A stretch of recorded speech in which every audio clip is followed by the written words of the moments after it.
Paralyzed librarian was fired for being unprofessional. The millionaire said, "I'll buy it." Hello everyone, and welcome back to Romance Rewind Stories. Before we dive into today's incredible story, I have a small favor to ask. If you're enjoying these heartwarming tales, please hit that subscribe button and turn on the notification bell so you never miss our latest uploads. It's quick, it's free, and it's the best way to support us in bringing you more emotional romance stories. And here's something I'd love to know. Where are you watching from today? Drop your city or country in the comments below. I always enjoy seeing our amazing community from around the world. Oh, and if this story touches your heart, don't forget to hit the like button. It really helps us grow and reach more people who love these kinds of tales. Now, let's get into today's story. Paralyzed librarian was fired for being unprofessional. The millionaire said, "I'll buy it." The Riverside Public Library smelled like old books and possibility. Wren Calloway wheeled herself between the tall shelves, running her fingers along the spines of classics she'd read a dozen times. At 27, she'd worked here for 5 years, ever since the car accident that had changed everything about her life, except her love of literature. The children's section was her favorite. Every Tuesday and Thursday afternoon, she held story time, gathering kids around her wheelchair as she brought characters to life with different voices and dramatic pauses. The children never saw her chair. They only saw the magical world she opened for them. "Miss Wren!" A little boy named Marcus ran up, nearly tripping over his untied shoelaces. "Are you reading today? Please say yes." Wren smiled, reaching down to ruffle his hair. "Of course I am. Have I ever missed a Thursday?" "No," Marcus said solemnly. "You're the best." But today, the head librarian, Mrs. Cordelia Finch, had other plans. "Miss Calloway," Mrs. Finch's sharp voice cut through the quiet. "My office, now." Wren's stomach tightened. Mrs. Finch had been increasingly hostile since the library board had appointed a new director last month, someone who cared more about efficiency than community. Wren wheeled herself to the cramped office, where Mrs. Finch sat behind her desk like a judge passing sentence. "I'll get straight to the point," Mrs. Finch said, not bothering with pleasantries. "Your employment is being terminated, effective immediately." The words hit like a physical blow. "Why?" "The new director has concerns about your presentation," Mrs. Finch said, her gaze dropping pointedly to Wren's wheelchair. "He feels you project an unprofessional image. Parents have complained that having someone in a wheelchair leading children's programs sends the wrong message." Wren felt her face flush with anger and humiliation. "That's discrimination. That's illegal." "We're calling it position elimination due to budget cuts," Mrs. Finch replied coolly. "You'll receive 2 weeks severance. Security will escort you out within the hour." "You can't do this," Wren said, her voice shaking. "Those kids need these programs. I've built relationships here." "The decision is final," Mrs. Finch interrupted. "Please clear out your desk." An hour later, Wren sat in the parking lot, a cardboard box of her belongings on her lap, tears streaming down her face. 5 years of story times and literacy programs and helping people find the perfect book. Gone because her chair made someone uncomfortable. She was so lost in her grief that she didn't notice the man approaching until he knocked gently on her van window. Wren looked up, startled. He was tall, probably in his mid-30s, with sandy hair and kind brown eyes. He wore casual clothes, jeans and a sweater, but something about the way he carried himself suggested wealth. Maybe it was the watch, or the confident posture.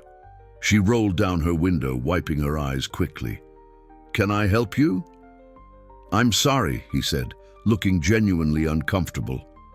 "I don't mean to intrude, but I was inside when you were fired. I heard the whole thing through Mrs. Finch's office door." He paused. "It was bullshit. Sorry for the language, but it was."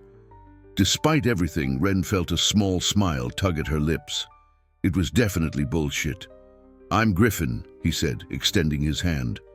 "Griffin Hayes." She shook it. "Wren Calloway." "I know," Griffin said, My nephew Marcus talks about you constantly. You're his favorite person in the world. When he heard you were fired, he started crying. That's why I'm here, actually. I came to complain to the director. Wren felt her throat tighten. That's sweet, but it won't change anything. Maybe not, Griffin agreed, but I had to try. He hesitated. Can I ask you something? Do you love this job? I loved it, Wren said quietly. Past tense, I guess. What if it didn't have to be past tense? She looked at him, confused. What do you mean? Griffin glanced back at the library, then back at her. How much would it cost to buy this building? Wren laughed, a bitter, exhausted sound. You can't just buy a public library. Actually, Griffin said, pulling out his phone, I can. This library is in a historic building that the city leases from a private owner. The owner has been trying to sell for 2 years, but no one wants to maintain it as a library because it's not profitable. He showed her his screen, a real estate listing. 2.3 million. That's nothing. That's nothing, Wren repeated, incredulous. I'm the founder of Hayes Tech, Griffin explained. We develop educational software. I sold my first company for $500 million when I was 28. Money isn't an issue. What matters is that Marcus and kids like him have access to programs that inspire them. Programs like yours. Wren stared at him. You're serious? Completely serious, Griffin said. I'll buy the building, renovate it to be fully accessible, and hire you as the director. You run it however you want. Create the programs you believe in. Pay yourself a real salary instead of whatever the city was giving you. Why would you do this? Wren asked, her head spinning. You don't even know me. Griffin's expression softened. Because my sister was in a wheelchair, cerebral palsy. She died 3 years ago from complications, his voice caught. She spent her whole life being told what she couldn't do, being made to feel less than. And the few people who saw past her chair, who saw her brilliance and her humor and her strength, they changed her life. You're one of those people, Wren. Marcus doesn't see your chair. He sees someone who brings stories to life. That's worth everything. Tears filled Wren's eyes again, but this time they weren't from despair. I don't know what to say. Say you'll consider it, Griffin said. Take a few days. Think about what you'd want in a perfect library. Then call me. He handed her a business card. No pressure, but please, don't let them take this from you. 3 days later, Wren sat in a coffee shop across from Griffin, a notebook filled with ideas spread between them. She'd barely slept, her mind racing with possibilities. A library that wasn't just accessible but welcoming, programs for kids with disabilities, sensory-friendly story times, books in braille and audiobooks and large print. This is ambitious, Griffin said, reading through her notes. But he was smiling. I love it. It's probably too expensive, Wren said, doubt creeping in. All these modifications. Stop, Griffin interrupted gently. Money is not the issue. Vision is, and you have vision. That's what matters. Over the next month, Griffin bought the building. He hired architects who specialized in accessible design. He consulted with Wren on every decision, the wider aisles, the adjustable height desks, the quiet reading nooks designed for wheelchair users. And somewhere between choosing paint colors and arguing about shelving systems, something shifted between them. Wren started noticing the way Griffin listened, really listened, when she talked. The way he asked her opinion on everything, never assuming he knew better. The way he showed up with coffee on particularly stressful renovation days.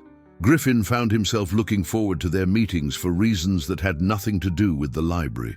He loved how Wren's eyes lit up when she talked about books, how she fought for what she believed in, how she never let her chair define her, but also never pretended it didn't matter. One evening, they were alone in the empty library, testing the new accessibility features. Wren wheeled through the space, her face glowing with joy. It's perfect, she breathed. Griffin, it's absolutely perfect. He watched her from across the room, and suddenly he couldn't hold it in anymore. I need to tell you something. She turned to face him, her expression curious. "What? I didn't do this just for Marcus," Griffin admitted. "I mean, I did, but also..." He ran a hand through his hair, nervous in a way he hadn't been since high school. "I did it for you, because the first time I saw you reading to those kids, I thought you were the most captivating person I'd ever seen. And when they fired you, I was so angry I could barely see straight." Ren's eyes widened. "Griffin, let me finish," he said, moving closer. "I've dated a lot of people. Models, entrepreneurs, people who looked perfect on paper. But none of them made me feel the way you do. You make me want to be better. You make me believe that money can actually do good in the world if you use it right. You make me..." He paused, vulnerable. "You make me feel like I matter for reasons that have nothing to do with my bank account." "You do matter," Ren said softly. "You've given me back my dream. You've created something beautiful that will help so many people. How could you not matter?" "Is there any chance," Griffin asked, his voice barely above a whisper, "that you could feel the same way about me? Because I'm falling in love with you, Ren. I have been since that day in the parking lot when you called the situation bullshit." Ren laughed, tears sliding down her cheeks. "I'm terrified." "Of what?" "Of this not being real," she admitted. "Of you waking up one day and realizing that dating someone with a disability is harder than you thought. Of people staring when we're together. Of accessibility being a constant consideration. Of..." Griffin crossed the distance between them and knelt beside her wheelchair, taking her hands in his.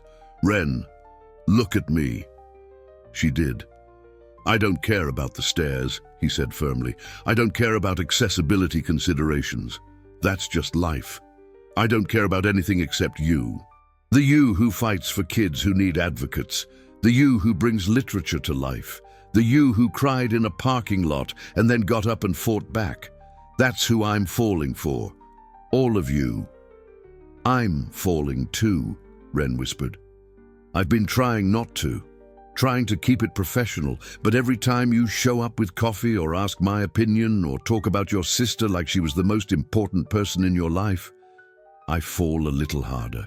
"And stop trying not to," Griffin said, smiling. "Fall with me. Let's see where this goes." She pulled him closer and kissed him, soft at first, then deeper, 5 weeks of suppressed feelings pouring into that moment. When they broke apart, both were breathless.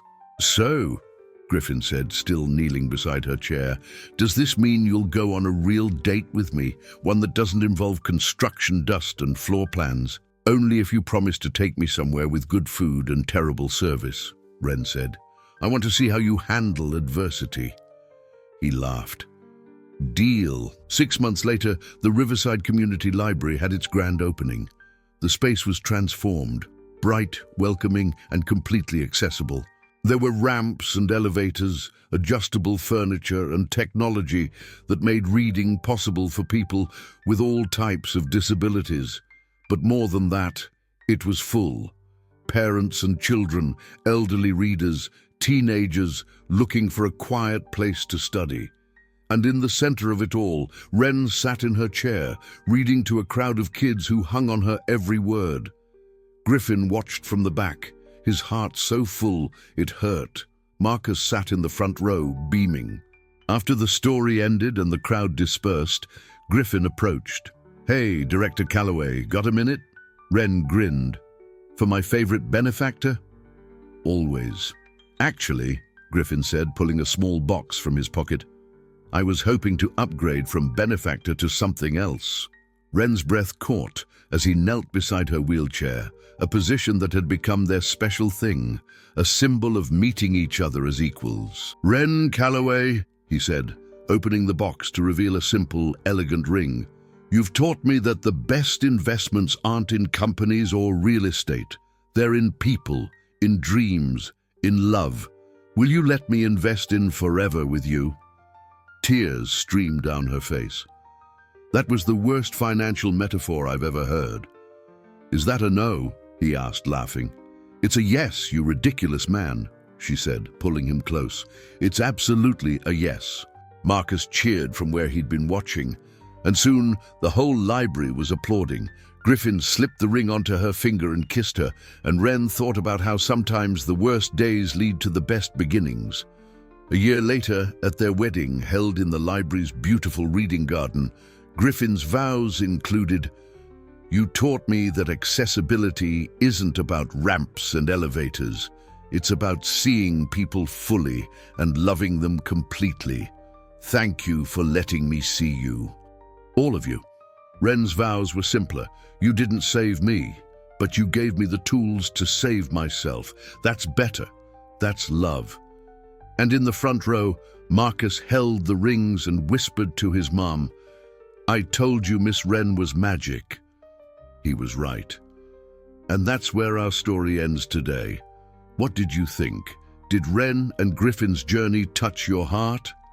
Let us know in the comments what your favorite moment was. If you enjoyed this story, we have so many more waiting for you. Check out our playlist for more heartwarming romance tales that will make you believe in love all over again.